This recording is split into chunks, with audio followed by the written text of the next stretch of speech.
Olá pessoal, boa noite. Boa noite, Gabriela, Tice Moreira, Carla, Line. Boa noite a todos. Esperando aí a Sheila entrar para ela fazer o convite. O pessoal tá entrando aí. O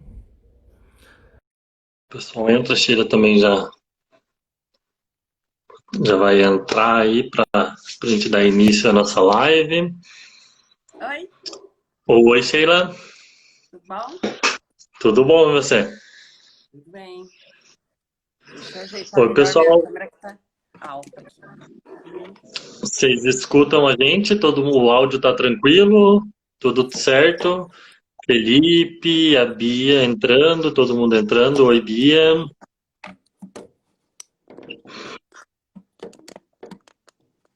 Nossa, tá difícil O aqui. áudio tá bom?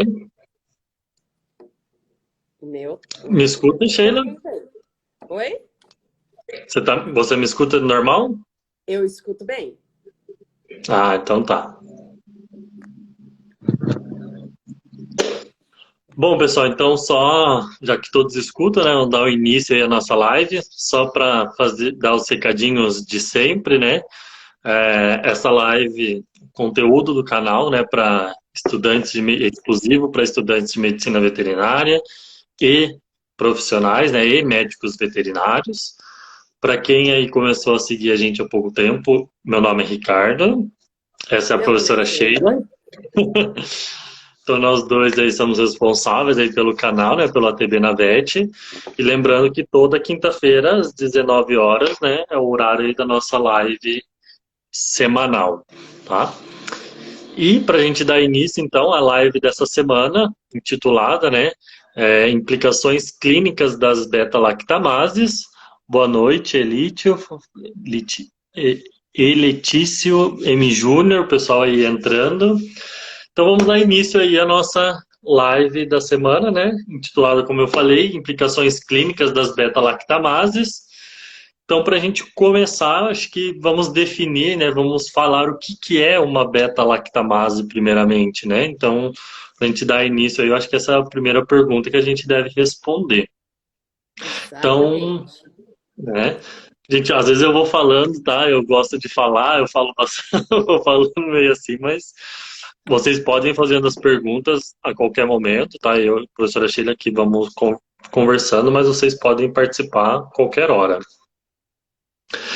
Bom, então falando um pouquinho o que é uma beta-lactamase, né? Beta-lactamase é uma enzima produzida pelas bactérias que acaba degradando o anel beta-lactâmico, que na verdade é uma das principais classes aí que a gente tem de antimicrobianos para tratamento de infecções bacterianas, né?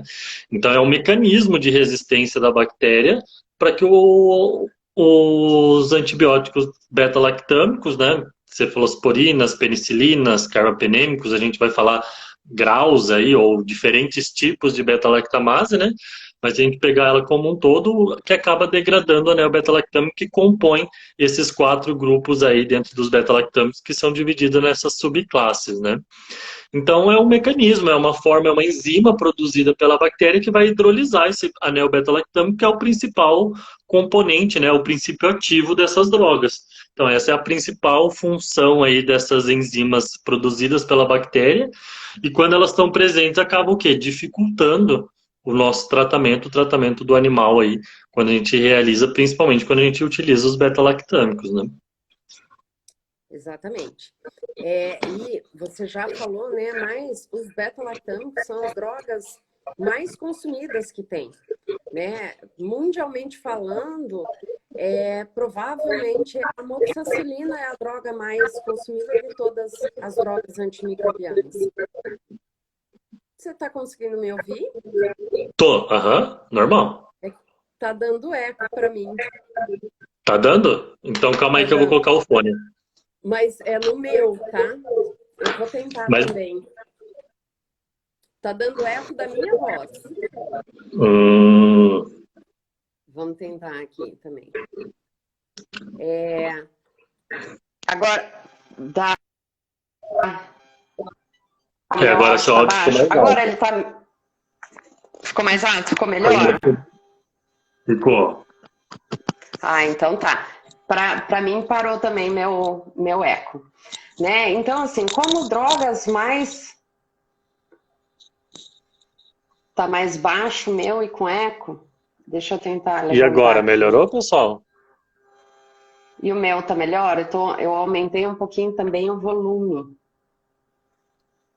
Para ver se Para melhora. mim, tá tranquilo. Ainda mais agora que eu coloquei o fone.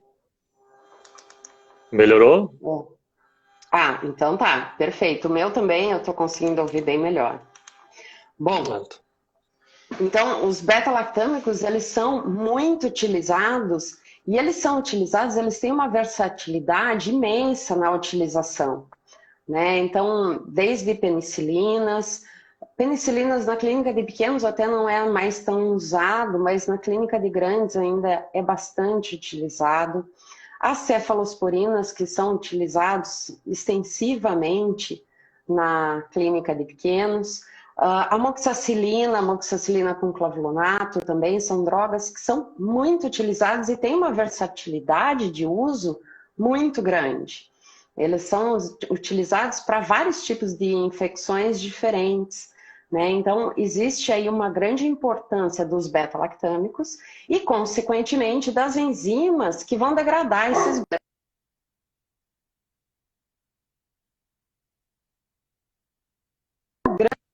Oi, Acho voltei. que a conexão das. A sua. Voltou, a sua conexão tinha A dado minha uma falhada. Tá, eu vou fazer o seguinte, eu vou sair, trocar para o 4G, ver se melhora, tá? Eu Tá, acho que é a eu vou minha internet conversando mesmo aqui. que tá dando isso. Então tá Tá. bom. Uhum. Bom, pessoal, enquanto a Sheila volta e melhora aí a conexão, só para a gente dar uma adiantada em algumas coisas, né? Para a gente não ficar também esperando e continuando a live. Para a gente falar das beta-lactamases, a gente tem que lembrar quem são os beta-lactâmicos, né? Só para a gente fazer um resumo aqui bem rápido. Os beta-lactâmicos, eles são divididos em 4 principais subclasses, né? As penicilinas, as cefalosporinas, os monobactâmicos e os carbapenêmicos. Dentro ainda das penicilinas e cefalosporinas, a gente ainda tem mais subdivisões. As cefalosporinas são divididas em primeira, segunda, terceira, quarta e até quinta geração. Né? E as penicilinas são divididas em penicilinas naturais, aminopenicilinas, ureidopenicilinas, carboxpenicilinas e também a gente tem as penicilinas com inibidores de beta-lactamase. E como o próprio nome já diz, né, que a gente vai falar bastante até aqui na live, ele acaba sendo o quê? Um inibidor da beta-lactamase, que é a enzima produzida pelas essas bactérias. Então, dependendo de qual beta-lactamase a gente está falando, se a bactéria produz uma beta-lactamase e a gente associa uma penicilina com inibidores de beta-lactamase, por exemplo, né, uma amoxicilina com clavulanato, enquanto a amoxicilina sozinha não faria efeito, com o clavulanato ela teria aí um efeito melhor por causa dessa, inibindo a enzima dessa bactéria, né? Mas existem várias enzimas que a gente vai comentar um pouquinho, são várias classificações dessas enzimas, então a gente precisa falar um pouquinho em especial em alguma delas. Então essa, agora que a Sheila voltou, eu estava dando uma relembrada Voltei. quais são os principais antibióticos beta-lactâmicos, para eles ficarem, pra gente andar junto aí, né, falei das Uhum. penicilinas, as cefalosporinas, todas, para a gente relembrar quem são os beta-lactâmicos, até porque dependendo da beta-lactamase, ela vai ter ali uma ação bastante variável. Então, dependendo da enzima beta-lactamase, a gente pode usar carbapenêmicos, dependendo da enzima não. Dependendo da enzima, a gente pode usar diferentes tipos de inibidores de beta-lactamase, dependendo não. Então, é bastante importante, além de a gente conhecer a classe dos beta-lactâmicos, essas subdivisões, porque essas beta-lactamases elas vão ter efeitos variáveis também. Exatamente. E assim, comecei a falar, né, como é uma classe muito grande de antimicrobianos, os beta-lactâmicos, também temos uma contrapartida bacteriana. Temos uma quantidade muito grande de enzimas diferentes. E essas enzimas, elas são importantes tanto para bactérias gram-positivas, quanto para bactérias gram-negativas. Mas para bactéria gram-positiva, não é aquela importância, né? Principalmente, aí vamos falar os estafilococos. E ele é fácil de detectar essa produção de beta-lactamase em estafilococos. A vantagem que a beta-lactamase de estafilococos é uma beta-lactamase bem simplesinha, né? Digamos assim, ela é bem porcaria dentro da grande classe das beta-lactamases, né? Comparando com as gram-negativas, né? Comparando com as gram-negativas, porque quando detecta um Staphylococcus produtor de beta-lactamase, você pode utilizar penicilinas, aminopenicilinas e as cefalosporinas também, mas as penicilinas e as aminopenicilinas, se você utilizar um inibidor de beta-lactamase simples, ele vai funcionar, né? Um sulbactam ou principalmente o clavulato associado com a amoxicilina vai funcionar perfeitamente bem, diferente do que acontece com as gram-negativas. Então, assim, Staphylococcus tem beta-lactamase? Tem, é importante a detecção, ela é bem simples em laboratório, né? Você tem aí resistência à penicilina e sensibilidade à oxacilina ou cefoxitina, a variar de qual é a espécie de Staphylococcus. Detectou resistência à penicilina e sensibilidade à oxa ou cefoxitina? Perfeito, é produtor de beta-lactamase, associa com clavulonato ou o sulbactam. Agora, para a gram-negativa, não. Né? Então, as beta-lactamase, elas são muito faladas e muito importantes para as bactérias gram-negativas, porque é extremamente grande, tem muitas enzimas diferentes, elas são quimicamente diferentes, elas têm o substrato que vai ser o antibiótico que elas vão atuar muito diferente uma das outras. Né? Então, e detectar também de uma forma bem simples em laboratório para o dia a dia, dá para detectar, mas detectar exatamente qual é só por formas genômicas, né? Você tem que detectar o gene, qual é o gene e especificar esse gene, dentro do gene, qual é o tipo dessa enzima, né? Isso é um pouco mais complexo. E complementando só isso que a Sheila falou dos estáfilos, quando a gente fala da beta-lactamase dos estáfilos, como ela falou, né, penicilinas, aminopenicilinas, cefalosporinas ali, primeira, segunda geração, elas são bem menos potentes, tanto que ela também, como a resistência é mais contra as penicilinas, ela é até chamada de penicilinases, né? Porque ela acaba tendo uma resistência maior contra a penicilina. Mas ela não deixa de ser uma beta-lactamase também, né? Mas às vezes vocês podem ouvir também chamada de penicilinase. Isso daí você entrou num ponto, eu acho que bem interessante, né? A beta-lactamase degrada o anel beta-lactâmico, mas existem vários tipos de classificações de beta-lactamases. Desde qual é o substrato, é uma penicilase, é uma cefalosporinase, é uma carbapenemase, até as classificações mais específicas, né? Então, tem duas classificações principais. Classificação baseada no tipo da molécula, qual é a substância e a sequência de aminoácidos, né? E também tem a funcional. E isso acaba confundindo bastante a cabeça, né? Então, daí associa as duas classificações, nossa, dá um bolo na cabeça da gente, mas vamos lá que clinicamente é importante e clinicamente não é tão difícil quanto estudar realmente cada enzima ou como que é a classificação delas, tudo, tá? Mas a gente vai falar hoje o Staphylococcus não é o grande enfoque, né, das beta-lactamases, por isso que a gente já falou ele no começo, mas vamos falar das ESBLs, das AMPCs e das carbapenemases, né, que são as principais aí que a gente tem, né, as principais beta-lactamases que a gente tem. Exatamente. Olhando assim bem por cima, a gente poderia classificar elas de uma forma bem genérica dessa forma, né? E qual é o substrato, ou seja, qual é o antibiótico que cada uma vai atuar, daí dentro das ESBLs, dentro das carbapenemase e tal, tem outras configurações aí, né? Tem outras coisas embutidas também. Exatamente. Bom, vamos falar um pouquinho de SBL? Vamos. Os Vamos SBL começar são com umas maravilhas, né? Talvez seja aí as beta-lactamases que mais tem variações de genes aí que a gente encontra, que é, meu Deus, né? Se a gente começar a falar, existe 3, só para dar uma adiantada, assim, né? Atropelando um pouquinho, mas que é importante, existe 3 famílias aí principais de SBL, que é a família TEM, SHV e CTXM, e cada uma delas tem mais de 100 variantes dentro da própria família. Claro que a gente não consegue detectar isso fenotipicamente, né? Essa detecção é feita, que nem a Sheila falou anteriormente, algumas beta-lactamases só a nível molecular, né?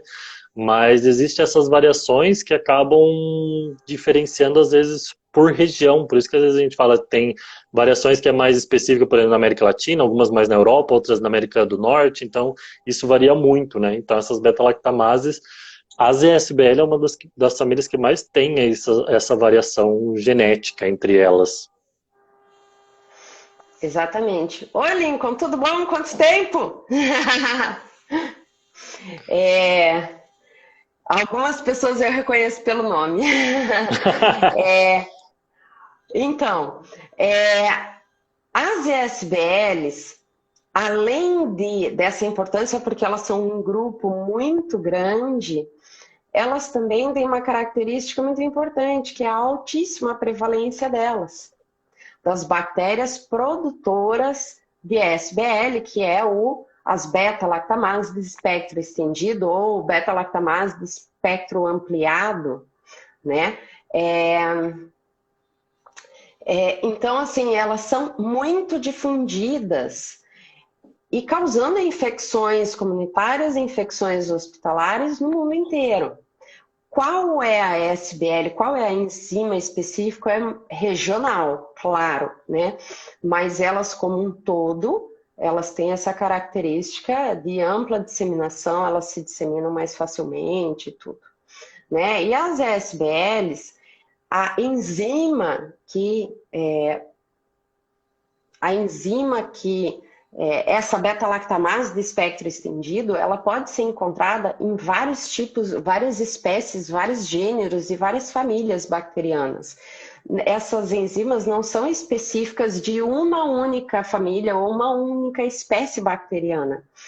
E várias enzimas já foram detectadas de enterobactérias, quase todas as enterobactérias, né? Todos os tipos da ordem das enterobacteriales. Também outras bactérias, por exemplo, que não fermentadoras, Pseudomonas, Acinetobacter, Stenotrophomonas, e aí vai. Aeromonas também. Aeromonas. Então, elas são importantes para o grande grupo das bactérias gram-negativas. E elas se disseminam entre essas bactérias também, né? Então, elas vão se trocando aí informações através principalmente, né? Essa disseminação vai ocorrer por elementos genéticos móveis e vão trocando de gênero bacteriano, vão saindo de um gênero, saindo não, né? Vão se disseminando de um gênero bacteriano para outras famílias também, né? E daí a grande importância delas, porque elas conseguem se disseminar aonde elas estiverem, né? Elas são muito democráticas, elas levam a informação para todo mundo que elas podem. Olha que beleza, né? Elas são excepcionais, né? É isso que a Sheila falou, por ela se encontrar dentro desses elementos móveis, principalmente o plasmídio, isso torna muito mais fácil ela se disseminar e passar entre elas, né? Que a Sheila falou, de uma enterobactéria para uma pseudomonas, para uma cinetobacter. Então, a transmissão é muito, quando a gente fala de uma transmissão via plasmídio, ela é muito mais rápida e muito mais disseminada, né?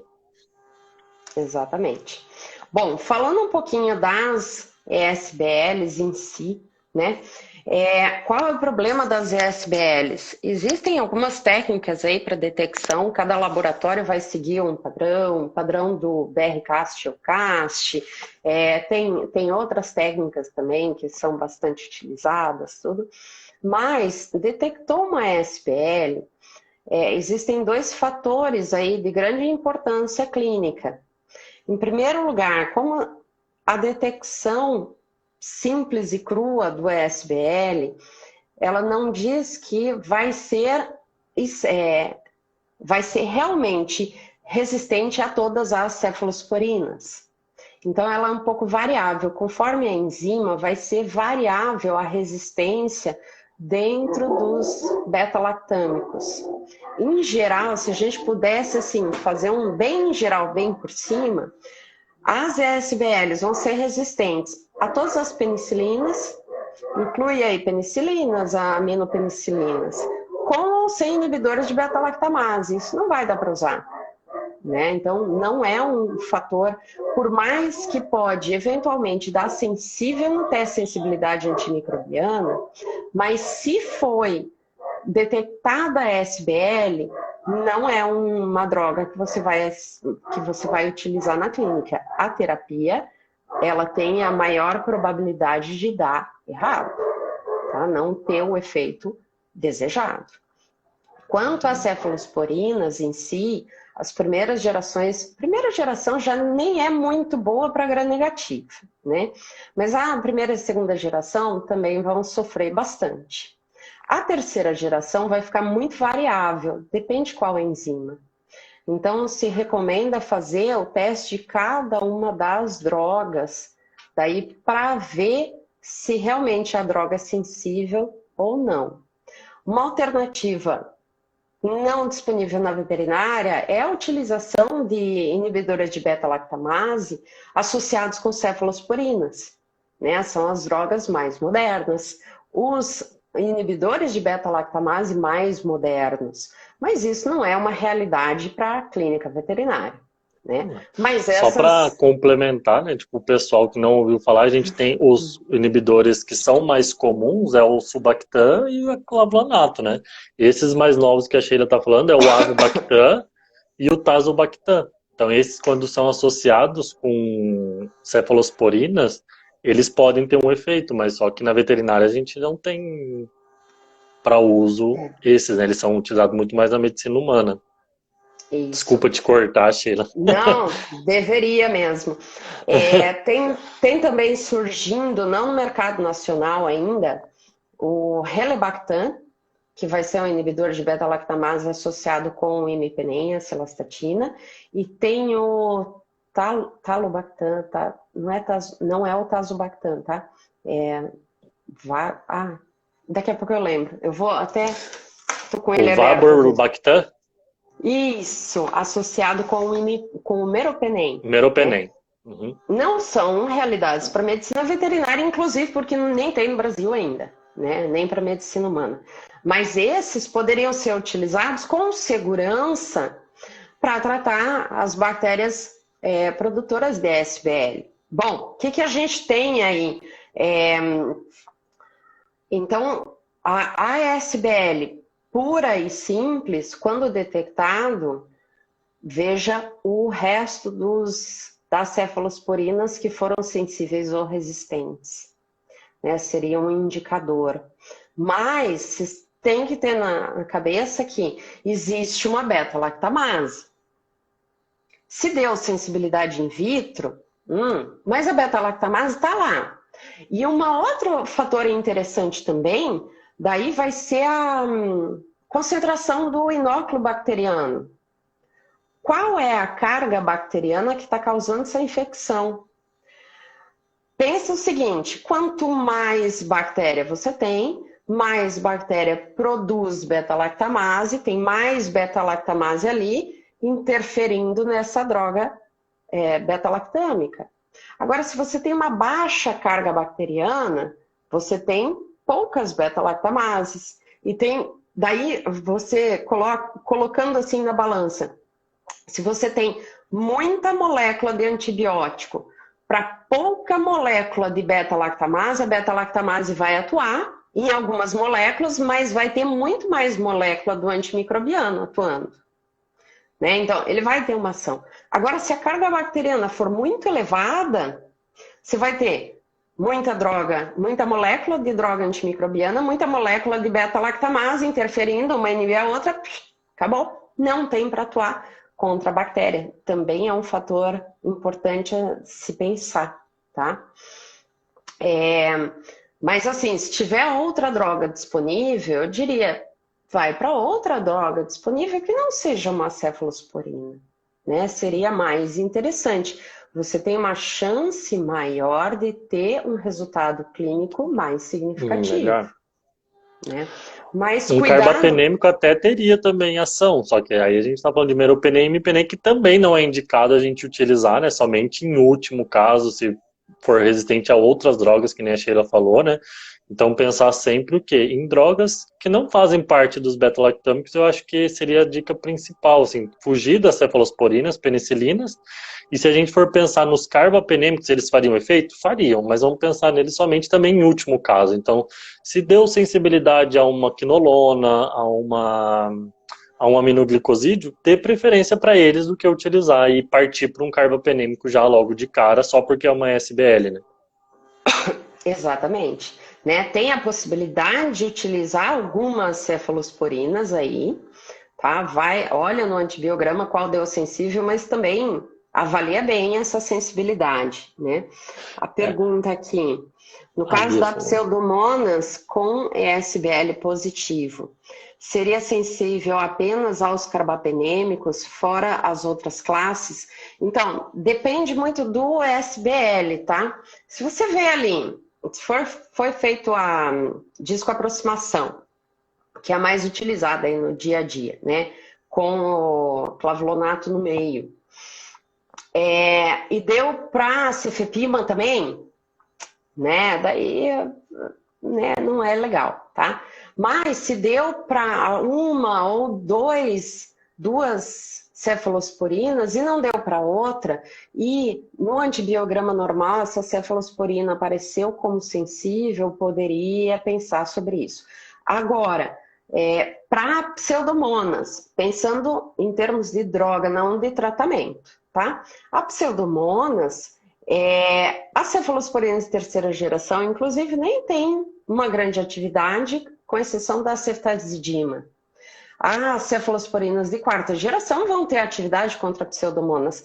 E também os carbapenêmicos vão ter ação contra pseudomonas e os monobactâmicos, né? O azetrona, tá? Seria uma possibilidade, mas pensando na droga, não na bactéria. SBL. Isso. Não, pensando também na SBL, na bactéria, na droga, mas daí cai o problema da medicina veterinária de disponibilidade de medicamentos, né? Disponibilidade de estudos sobre determinados medicamentos, né? Usaria, no caso, outras classes, caso sensível, é mais prudente ir para outra classe, se tiver disponível, do que utilizar um beta-lactâmico. Já tem uma beta-lactamase, né? Ela pode até não ser uma beta-lactamase sensível, mas a gente não sabe exatamente nessa sensibilidade até que ponto ela é sensível ou ela foi sensível in vitro.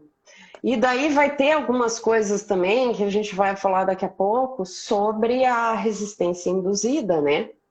Então depende muito do tipo bacteriano. Dependendo do tipo bacteriano, nem é indicado a utilização de cefalosporinas. É por isso que a gente sempre parte do princípio para ir para outra droga, porque como a gente não consegue ver no fenotipo qual que é a enzima envolvida, aqui a gente está falando de SBL, mas vamos supor que pode ter uma AMP-C, uma outra junto, né? Então a gente não consegue bater o martelo, não, realmente essa daqui vai ser funcional. Porque ela pode apresentar uma sensibilidade in vitro, mas em vivo não ser eficaz. Porque a gente não consegue detectar especificamente qual é essa beta-lactamase, né? Então, mas você sabendo que existe uma beta-lactamase, fuja dos beta-lactâmicos, né? Porque você daí... Porque como você não... Dificilmente o lugar vai fazer, né? A não ser que for para uma pesquisa, vai saber que realmente qual beta-lactamase é.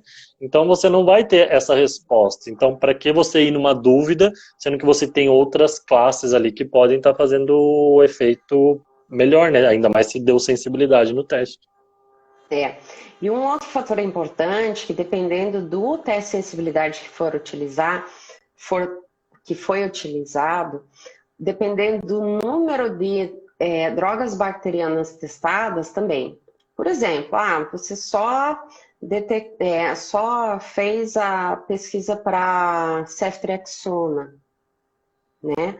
A ceftriaxona nem é a melhor de todas para detecção de SPL, ela é uma das, né? Idealmente, sempre se faz detecção de de SBL e também de mecanismos de resistência e sensibilidade a drogas com várias cefalosporinas, para você entender melhor o que está acontecendo ali, qual é essa beta-lactamase, porque ela pode ter dado, ela pode dar resultados diferentes, né? Lembra o que a professora Ana Gales falou semana passada também, né?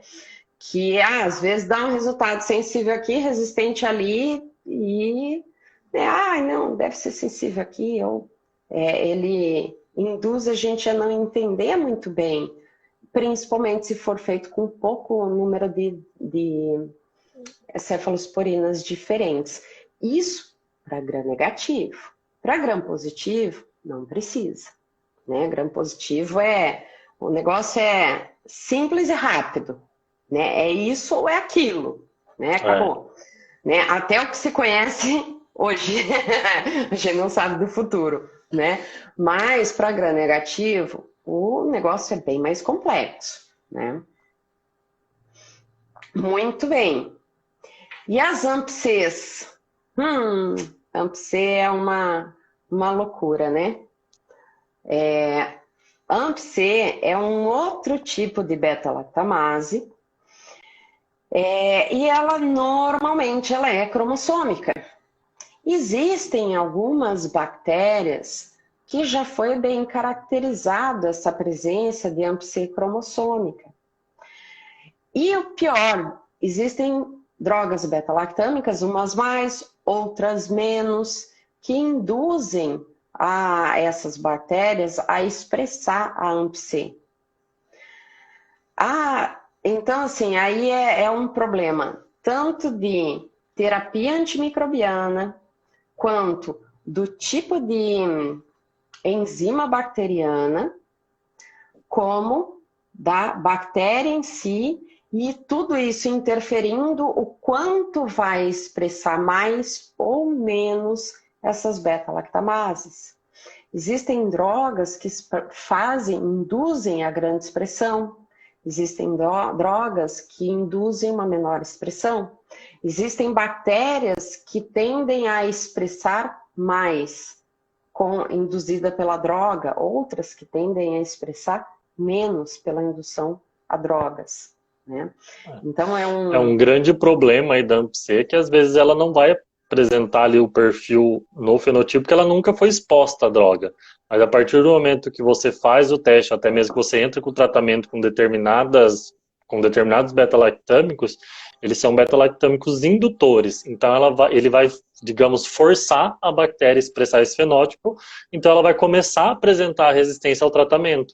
Então no teste de sensibilidade que deu sensível in vitro, quando você faz daí o tratamento, você está fazendo ela expressar, você está induzindo ela a expressar, você vai ter uma falha na terapia.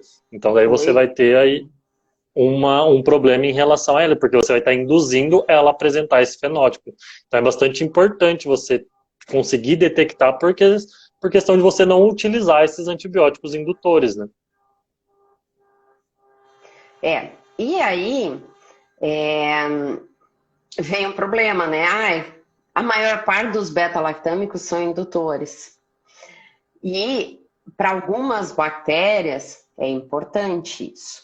Daí vem a importância de se detectar qual é a bactéria, fazer a cultura e a identificação bacteriana. Agora, no primeiro antibiograma, por exemplo, como essa bactéria não foi induzida ainda pela ação da droga, ela pode dar sensível. Opa, posso usar e tal, você entra com a terapia e a terapia ela não vai funcionar como tinha sido previsto, como era provável que ela funcionasse, né? Daí você faz um segundo antibiograma e ela pode aparecer como resistente já, né? Daí você olha assim, mas como? No primeiro antibiograma era a mesma bactéria, foi sensível e agora se tornou resistente, porque ela tinha esse tipo de AMP-C. né? E várias são as bactérias, aí grupo CESP e mais algumas, né? A Enterobacter é a mais, provavelmente é a mais importante, até o que se conhece, a mais falada, mais comentada, que induz mais, é mais induzida essa resistência em Enterobacter. Mas tem várias outras também. Então, para essas bactérias, o ideal não seria a utilização de cefalosporinas até terceira geração, né? A quarta geração, ela induz muito menos. Ela induz ainda, mas ela induz muito menos e ela consegue transpor um pouco esse processo, né? Então, na suspeita de uma quarta geração, seria um interesse. Até um carbapenema que pode ser utilizado, né, para tratamento, mas o imipenem também ele pode ser um indutor. Então ele pode induzir aí também o aparecimento desse fenótipo, né? Então, se for ver teoricamente, né, o que não seria indicado para as AMP-C são penicilinas e cefalosporinas até terceira geração, né? A partir do momento que, mesmo dando sensível, a gente recebeu uma pergunta relacionada com isso, né? Deus deu um AMP-C, você sabe que é uma AMP-C, mesmo dando sensibilidade para cefalosporina em terceira geração ou menos penicilinas, não utiliza, né? Não é indicado utilizar, até porque ela pode ser induzível, e até mesmo algumas drogas como imipenem e cefepime que pode também acabar induzindo esse fenótipo aí, a bactéria expressando essa característica, né? A única cefalosporina que poderia ser utilizada nesse caso é a ceftazidima com avibactam, né? Ela tem, o avibactam consegue ter ação nas AMP-Cs, né? Mas daí a disponibilidade para a linha humana. E também o preço, né? Quarta Na verdade, geração, esses inibidores são mais caros. Na verdade, a ceftazidima com avibactam, por enquanto, veio para salvar, porque a gente vai falar e ela é uma bastante exceção em vários casos de beta-lactamase aí que ela pode ser utilizada. Ela veio aí como, a princípio, uma droga salvadora, por enquanto, né? Mas aí eu falo uma coisa muito importante. As drogas salvadoras talvez sejam as drogas que devem ser mais bem avaliadas, porque ela vem como uma droga salvadora e ela acaba sendo utilizada muito mais do que devia, né? Então essa droga salvadora, e daí pensa que ela é uma cefalosporina de terceira geração e ela é diferente da terceira geração convencional, ela é melhor para vários pontos. A ceftazidima, ela é melhor, né? Ela tem um espectro melhor do que as demais terceira geração. E ela tá com o inibidor de beta-lactamase mais moderno. Usa muito essas duas coisas junto para ver que tipo de bactéria surge depois do uso exagerado dessas drogas. Vai surgir uma bactéria muito melhor, né? No ponto de vista bacteriano. Quanto mais a gente força, é específico e excede o limite do aceitável em termos de uso, mais a gente está selecionando só as superpotentes, né? Então, ela é uma droga super extraordinária, mas ela tem os seus poucos casos, poucas indicações de uso. Quando a gente fala dessas drogas salvadoras, é realmente isso, usar realmente quando for para salvar, quando for o último caso, né? Porque se você for utilizar, ela é a droga salvadora, ela dá para toda quanto é bactéria. Você começa a pegar infecções leves aí com bactérias sensíveis a tudo e utiliza essas super drogas, é isso que a Sheila falou, né? Você vai começar a selecionar esses micro-organismos. Então elas são salvadoras, mas então utilize na hora somente que precisa salvar mesmo o animal, né? Então não a todo momento. Esse tipo de droga, eu acho que ela é muito importante na hora que você for utilizar em caso de sepse, em casos gravíssimos e tal, né? Mas não vai ficar tirando a torta e a direito. E né? sempre guiado por um antibiograma, né? Sempre guiado por um antibiograma, né? As de quarta geração poderia ser utilizada. As de quarta geração têm dois aspectos importantes nelas. Três aspectos importantes. Elas já têm para a linha veterinária também, né? Não é tão fácil, mas assim, um dos aspectos ela é mais cara, né? Segundo aspecto, agora vamos tratar do pontual, do que a gente nos interessa aqui. Elas têm um espectro maior de ação. Elas vão, a terceira geração, ela tem um bom espectro em gram-negativo, mas ela perdeu o espectro em gram-positivo. Não, mas a pergunta que ela quis dizer é em relação às AMP-C. Sim, não, mas aí tá. que tá, vou chegar lá, tá? A quarta geração já vem trazendo aí amplo espectro, gram-positiva, gram-negativa, se sobrepõe com as AMP-Cs, se sobrepõe com a maior parte das ESBLs, pode ser utilizada em AMP-C, pode ser utilizada na maior parte das ESBLs, é menos indutora do que a terceira geração, tá? Então são pontos especiais dela.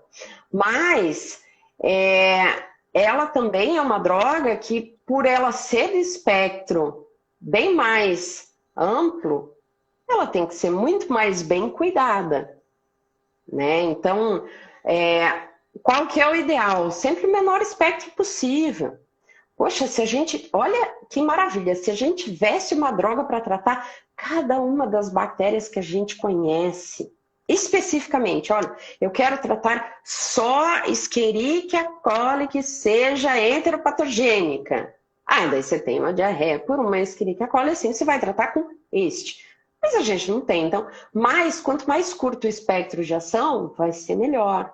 Quanto mais amplo, você está mandando esse antibiótico e selecionando uma quantidade muito maior de bactérias.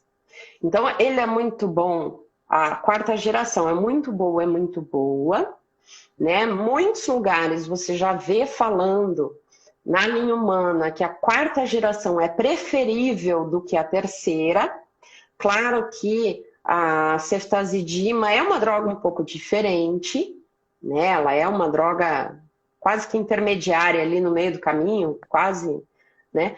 Mas a quarta geração ela é preferível, porque ela tem um espectro maior e porque ela vai pegar, ela vai induzir menos a resistência do que a terceira geração. E a terceira geração, ela é indutora para várias bactérias, né? Para enterobactérias, para pseudomonas. Então, a terceira geração, ela pode ser utilizada, a quarta geração, em prol da terceira, é interessante, né? Mas a terceira em mesmo... a quarta, né, poderia utilizar, mas que nem a Sheila comentou, né? O ideal seria, se você tem uma outra droga fora os beta-lactâmicos, seria essencial. Não tem, pensando em AMP-C, pensando que a gente só tem beta-lactâmicos no mundo. Pensando em AMP-C, a partir da quarta geração, a gente poderia utilizar, se eu estiver falando de uma AMP-C, apenas AMP-C, né? Ou o avibactam associado. Ou ceftazidima com avibactam. Ou um carbapenêmico, pensando que a gente só tem os beta-lactâmicos no mundo, né? Exatamente. Né? Os carbapenêmicos pegam, quarta geração pega, e ceftazidima com avibactam pega. Ceftazidima sozinha não pega. Né? Exato. Então, muito bem. Que mais? E terminando aí as beta-lactamases, a gente falou SBL, falou dos estáfilos, falamos das AMP-Cs, a gente tem as beta-lactamases chamadas de carbapenemases. E as carbapenemases, também dentro delas, a gente tem várias classificações, né? Então, a gente tem aí, elas são diferentes entre elas, até mesmo em relação a qual droga pode ser utilizada e qual não, né? Então, dentro das carbapenemases, a gente tem as KPCs, né, que veio ali, foi isolada primeiramente numa Klebsiella, por isso que ela tem esse nome, né? Klebsiella pneumoniae carbapenemase, mas ela pode ser encontrada em várias bactérias, enterobactérias, pseudomonas, acinetobacter, né? A gente tem as metalo-beta-lactamase e a gente tem também as oxacilinases, né? Então essas três aí são carbapenemases e que elas têm um pouco de diferença também entre elas. Até se a gente for ver, né, a gente acabou nem comentando ali no início, mas as beta-lactamases, uma das principais formas de caracterizar ela é a classificação de Amber, E se a gente for pensar dentro dessas carbapenemases, essas três que eu falei, elas estão em classificações diferentes. Essa classificação de Amber é dividida em A, B, C e D. A KPC está na A betalo-beta-lactamase na B e a oxinilase na D, né? Então elas acabam tendo aí as suas diferenças também. Então a gente tem que tomar muito cuidado também na hora de identificar, porque às vezes a gente identificou uma carbapenemase, mas também não sabe qual que é o tipo. Então também tem que... Por isso que a gente sempre acaba pensando, quando a gente pensa que a gente só tem os beta-lactâmicos no mundo, beleza, a gente partir para alguma coisa dentro da classe ainda, mas a partir do momento que a gente tem outras drogas que a gente fez o teste de sensibilidade, parte para as drogas mais sensíveis e tenta esquecer um pouquinho os beta-lactâmicos, por mais que, nem a gente falou, AMP-C, uma CFPM dá para tratar? Dá, mas tenta esquecer os beta-lactâmicos um pouquinho e tentar partir para uma outra droga para a gente selecionar mesmo, menos esses micro-organismos, né? E as carbapenemases é interessante porque elas, o substrato é diferente, elas vão atuar diferente e vão ser inibidas de forma diferente. Tem carbapenemase que é inibida por inibidores de beta-lactamase, os modernos, né? Por isso que o imipenem foi associado com o Helibactam e o meropenem com o... Vaborbactam. Não tem no Brasil. Então, assim, para a KPC, funciona essa associação, né? Esses inibidores de beta-lactamase vão atuar, mas é diferente de outras carbapenemases, tá? Que não vai funcionar. E o interessante também das carbapenemases é que as carbapenemases, além de degradar o anel beta-lactâmico das drogas carbapenêmicas, eles vão degradar de penicilinas, cefalosporinas, né?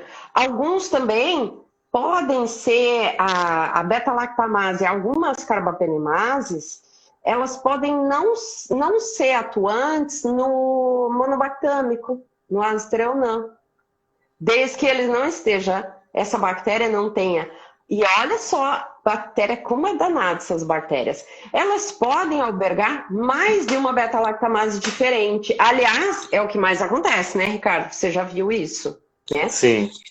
Elas conseguem ter mais de um ESBL, um tipo de ESBL. Elas conseguem albergar ESBL carbapenemase, ESBL AMP-C, AMP-C carbapenemase. Elas podem associar.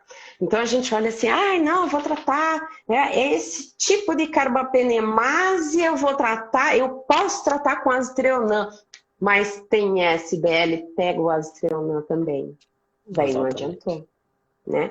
Então, não é um mecanismo tão simples assim, é esse mecanismo aqui. Muitas bactérias vão pegar vários tipos de ESBLs diferentes, além de outros mecanismos também, né, que ainda vão auxiliar elas para serem ainda mais resistentes, né? Então... esse exemplo que a Sheila falou do azitreonam é as metalo-beta-lactamase. Elas são resistentes a todos os beta-lactâmicos, com exceção do monobactâmico, o azitreonam. Então, ou seja, se a gente for ver, o azitreonam poderia ser utilizado para tratar essas bactérias metalo-beta-lactamase. Agora, como ela está geralmente associada com uma ESBL junto, ela também tem o gene de ESBL, e ESBL é resistente ao azitreonam. Então, ou seja, você vai ter uma resistência aí a tudo praticamente. O que em alguns casos acontece é a gente tratar com ceftazidima com o avibactam, que a Sheila comentou, porque o avibactam ele vai inibir a beta-lactamase da SBL e vai ter o efeito, e o azitreonam vai conseguir, então, fazer o efeito. Então, associar uma ceftazidima com o avibactam junto com o azitreonam. Mas olha só, o tratamento que você vai estar fazendo nesse animal é recomendável? Não. Só se for o último caso, só se for realmente para salvar a vida do animal, que você não tenha uma amicacina, uma gentamicina, outras drogas que também fazem efeito, né? Pensando naquilo que eu falei, pensando que a gente só tem beta-lactâmico no mundo. Então, aí sim. Mas, então, com essas associações dessas beta-lactamases bacterianas, às vezes é muito difícil, porque a gente só consegue detectar algumas beta-lactamase, qual realmente é o tipo molecularmente, mas isso, quando a gente manda para um teste de sensibilidade, a gente não recebe não é feito esses testes moleculares, não são viáveis. Então imagina, né? Então por isso que sempre a gente fala, né? Tenta fugir dos beta-lactâmicos nessas horas. Já tem alguma beta-lactamase. Ela pode interferir aí, em parte, pelo menos, na terapia que você está fazendo, né? E uma coisa importante é, cada vez que for associar, por exemplo, né, você falou ceftazidima com a Bactam, com a Aztreonam. São drogas muito importantes para a medicina. Até que ponto a gente pode utilizar elas? Né? A nossa legislação ela é muito falha. Não existe muita coisa falando sobre isso, mas o quanto entra na nossa ética de utilizar ou não utilizar, quantas vezes utilizar, como utilizar, qual é a dose que você vai utilizar para isso. Né? Então tem que... a gente fala, existem muitos dados de humanos, é fácil de encontrar isso em humanos, mas na veterinária não tem muita coisa. Né? Então, até mesmo sobre doses, porque a farmacocinética dentro do animal ela vai ser diferente de humanos. Tá? Apesar de todos os beta-lactâmicos serem todos tempo dependentes, eles alteram, o metabolismo é alterado, a eliminação é alterada. Então, o regime de dosagem ele pode ser um pouco diferente a depender um pouco da espécie também. Né? Então, na hora de utilizar essas drogas, tem que levar várias coisas em consideração. Tá? E isso para meropenem e mipenem também. Né? Não é... Exatamente. O que não pode acontecer... assim, chegou todos os casos de sepsia, eu vou tratar com meropenem, né? Ou vou tratar com imipenem, opa, peraí, né? Não é assim. A gente não pode usar indiscriminadamente dessa forma, né? Uma coisa, não estou dizendo para fazer, tá? Mas uma coisa é utilizar um meropenem guiado ou uma ceftazidima ou qualquer outra droga, guiado pelo antibiograma, muito bem pensado, a terapia muito correta, na duração correta, com a dosagem correta, regime correto. Nenhum animal. A outra é achar que, nossa, tem a ceftazidima, ela tem um amplo espectro, quarta geração tem amplo espectro, então vamos sair por aí fazendo todos os animais. Tem a orquiecto, ovário, salpingoesterectomia, vamos fazer a quarta geração que é a melhor. Não é a melhor, né? Muito pelo contrário, não serve para isso. Ela tem indicações muito específicas, né? O que eu costumo dizer é que terapia antimicrobiana não tem uma receita de bolo. Não é tipo, é sepse, eu vou tratar sempre sepse com o melhor antibiótico porque eu não vou ter risco de ter uma bactéria resistente. Ele não é. Cada caso é um caso, porque vai depender do animal, das condições do animal, se o animal tem uma doença associada, que não tem a ver com aquela infecção. Então a gente tem que sempre pensar no micro-organismo, na droga que a gente vai escolher e no paciente. Então não existe, para terapia antimicrobiana, não existe uma receita de bolo. Infecção de pele eu vou utilizar sempre isso, infecção de respiratória eu vou utilizar sempre isso. Se a gente for pensar em uma receita de bolo para terapia antimicrobiana, a gente está fadado a errar na maioria das vezes. Claro que a gente vai acertar de vez em quando, vai, mas se a gente pensar sempre nessa receita, sempre da mesma forma, só porque um caso deu certo, a gente acaba tendo grandes problemas e o risco da gente errar é muito maior. Existem diretrizes muito bem pensadas para vários casos clínicos, né? Diretriz para urinária, respiratória e tudo mais.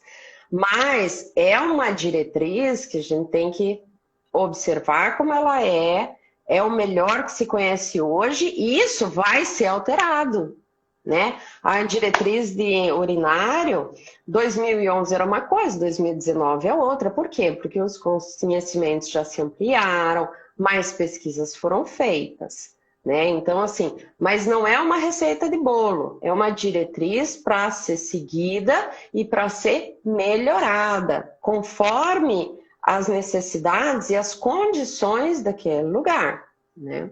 Exato. A Biane perguntou, desculpa, Biane, antes eu te chamei de Bia, no sentido de Bianca, mas seu nome é Fabiane, né? Me desculpa. Ela falou, o ideal é fazer para todas as gram-negativas dos testes de resistência para SBL, AMP-C e carbapenemase? Na verdade, não. tá? Sabe por quê? Porque carbapenêmicos, quando você vai utilizar, nesses casos que a gente falou, quando for extremamente necessário que você tenha outras drogas que não seja sensível. Geralmente, o que aqui a gente faz, né? A gente testa as drogas mais corriqueiras para cada micro-organismo. A partir do momento que a gente tem um perfil de resistência muito alto, a gente começa a pesquisar essas particularidades, essas enzimas mais importantes. Então, por exemplo, veio uma bactéria gram-negativa, a gente faz um antibiograma ali, digamos, normal, com as principais drogas e tudo mais, de escolha também do clínico e que poderia ser utilizado. A partir do momento que eu tenho uma resistência muito grande a uma cefalosporina de terceira geração, a uma ceftriaxona, ceftazidima, algumas, a gente faz o perfil de SBL. A partir do momento que eu tenho uma SBL positivo, aí sim eu faço o teste para carbapenemase. Porque a gente só vai utilizar o carbapenêmico, no caso, se eu tiver uma SBL positiva, onde o caso é de utilizar um carbapenêmico, quando outras drogas também, outras classes de antimicrobiano também são resistentes.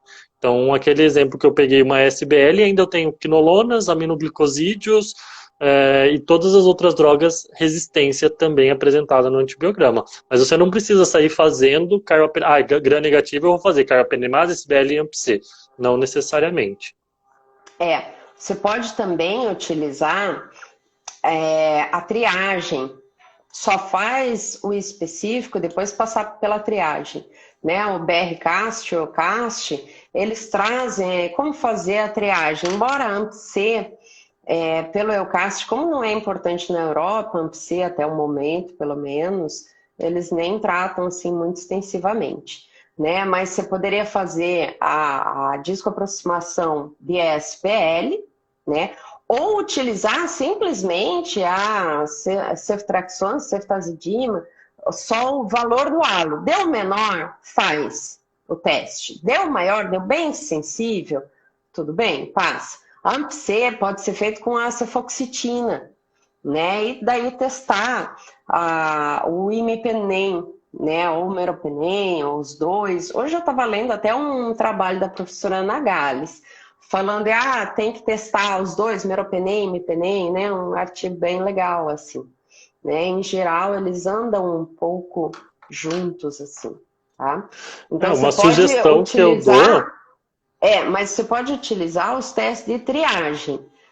Bateu na triagem, e a triagem é interessante que ela pega uns valores meio discrepantes, tá? Muitas vezes passou pela triagem, vai dar negativo depois, né? Porque a triagem, ela, por exemplo, a meropenem, o ponto de corte para resistente é 2. Mas se tiver 0,25, já manda ir para triagem. Né, para resistência a meropenem.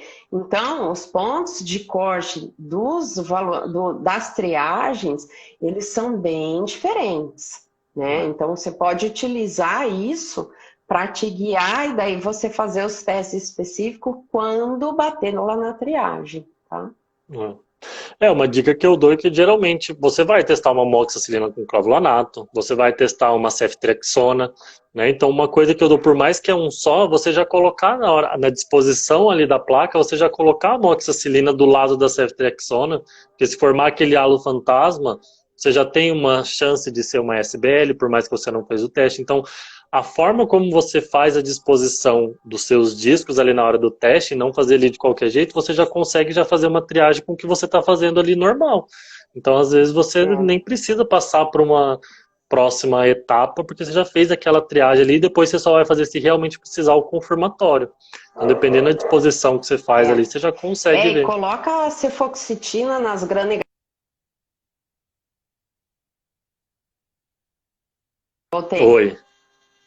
Oi. Coloca a cefoxitina, a gente normalmente pensa em estafilococcus, né? Mas ela é importante como triagem aí para AMP-C. Então coloca ela na triagem e utiliza. Quando bater na hora que 19, você daí faz o teste específico, daí sim vale a pena. Além do que, utiliza... Eu vou ter que te interromper, Sheila, porque falta 10 segundos. Eu queria, se alguém ficou com alguma dúvida, manda mensagem pra gente, deixa nos comentários, a live vai pro YouTube. E obrigado pela presença, eu tenho 3 segundos. Obrigada, e até a próxima.